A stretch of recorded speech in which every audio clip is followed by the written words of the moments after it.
My name is Frank. I'm a bulldog, and if you think that a dog's life consists of endless games with a ball, treats, and gentle strokes, you're probably not familiar with what it's like to be left alone on New Year's Eve.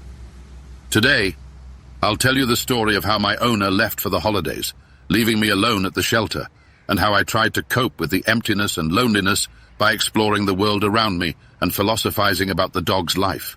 It was a cold winter day when my owner brought me to the shelter. Snow was falling in big flakes, covering the city with a white blanket. I felt the cold bite at my paws, but what worried me most was the expression on my owner's face. He looked anxious and a bit guilty. "Frank, buddy, I need to go away for the holidays. I promise I'll come back for you right after New Year's," he said, petting me on the head. His voice trembled, and I could sense that something was wrong. "Why can't I come with you?" I wanted to ask, but instead I just looked at him with my big, sad eyes. He handed the leash to the shelter worker and, without looking back, left. The door slammed shut, and I was left alone among unfamiliar smells and sounds. For the first time in my life, I felt abandoned. The shelter was a strange and unfamiliar place. Cages, dogs, unfamiliar people in uniforms. I heard barking, whining, and a mix of other noises that formed into one constant echo. In the cage next to me sat an elderly dachshund named Greta. "New here?" she asked in a hoarse voice without lifting her head. "Yeah," I sighed, lying down on the cold floor. "Don't worry, kid. We're all just passing through here." She tried to comfort me. "Passing through?" "Great word for those who don't know how long passing through can last," I replied sarcastically. "You're still young, Frank. Life's full of surprises," she said, closing her eyes. I turned away and looked out the window. Beyond the bars, I could see the snow continuing to fall, covering everything. I wonder what my owner is doing now. Maybe he's already sitting in a warm house enjoying the holiday atmosphere, I thought. The first night I spent curled up on the hard floor. Sleep didn't come. I listened to the wind howling outside the window and thought about the warm bed at home. Why did he leave me here? Did I do something wrong? These thoughts wouldn't let me be. In the morning I was woken by noise. The shelter workers began distributing food. The meal was simple and tasteless. Now that's what I call a holiday feast, I thought sarcastically. Greta eagerly devoured her portion. "Eat up, you'll need the strength," she advised. "For what?" I asked, reluctantly approaching my bowl. "To survive this place," she answered, licking her face. After breakfast, we were taken for a walk in the shelter yard. It was a small enclosed space with a few trees and an old bench.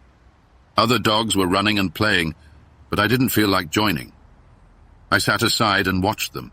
"Hey, I'm Max. You new here?" A young border collie ran up to me. "Frank," I answered shortly.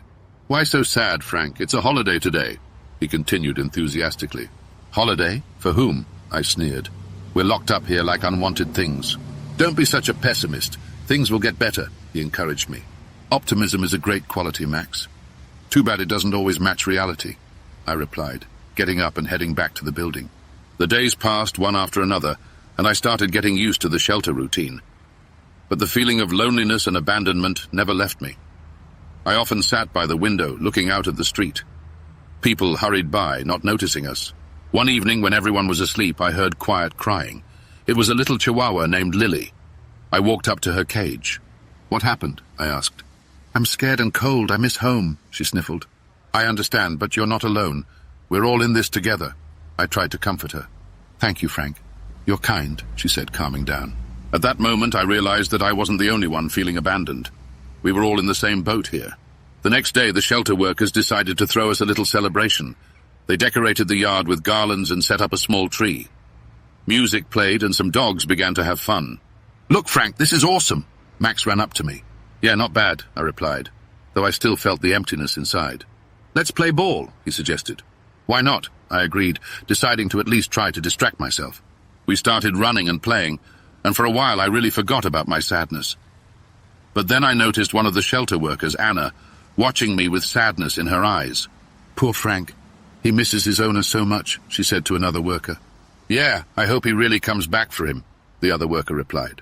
Another wave of sorrow hit me. What if he doesn't come back? That thought tormented me. In the evening, I decided to explore the shelter. Maybe there would be something interesting to distract me. Walking down the halls, I came across an open door to the storage room. I wonder what's in there, I thought, glancing around and walking inside. It was dark, but I could make out the shapes of boxes and bags. On one shelf, I noticed a large box labeled Holiday Decorations.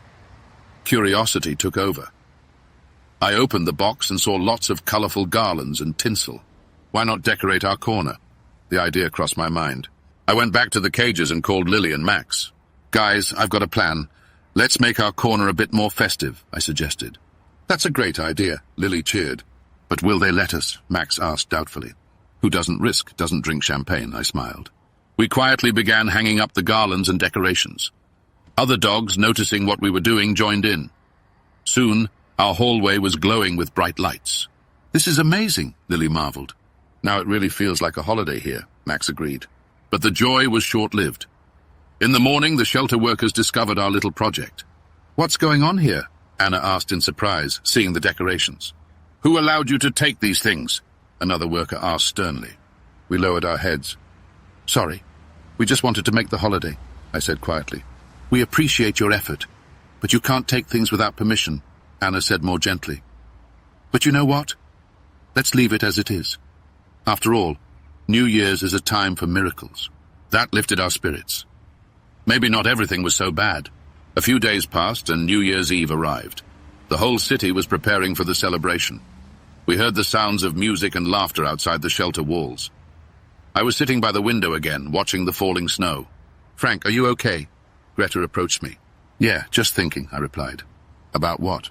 About life, how quickly everything changes. I was at home just recently and now I'm here. Life is a strange thing. But don't lose hope, she said, looking at me wisely. Sometimes it's hard, I sighed. You know, I've been here a long time, seen a lot. And I can tell you this, miracles happen when you least expect them. Her words made me think. Maybe it's really worth believing. In the evening, the shelter workers decided to give us a special dinner. The food was tastier than usual, and they even gave us new toys. Look, this is for you, Anna happily announced, handing out gifts. I got a soft snowman toy. Thanks, I said, though I still felt the emptiness inside. Hey, Frank, let's play, Max called. Go ahead, have fun, Lily encouraged me. We started playing, and for a while I really forgot about my sadness. But then I heard the clock strike midnight. Happy New Year, people shouted outside the shelter walls. Happy New Year, I quietly said, looking up at the starry sky. Suddenly I saw a shooting star. I wish my owner would come back for me, I made a wish. At that moment, the shelter door opened, and in walked my owner. I couldn't believe my eyes. Frank, I'm sorry, buddy. I realized that holidays aren't holidays without you, he said, coming up to me. I ran to him, barking and wagging my tail. You're back, my heart shouted. Happy New Year, Anna smiled. Glad to see you again. Thank you, and happy holidays to you, he replied. I realized I made a mistake leaving him here. It won't happen again. We left the shelter, and the cold air burned my lungs, but I felt happy. The snow kept falling, and everything around seemed magical.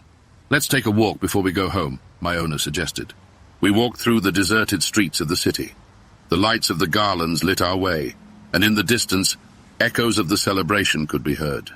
You know, Frank, I've realized that you're an integral part of my life. Without you, everything feels empty, he confessed.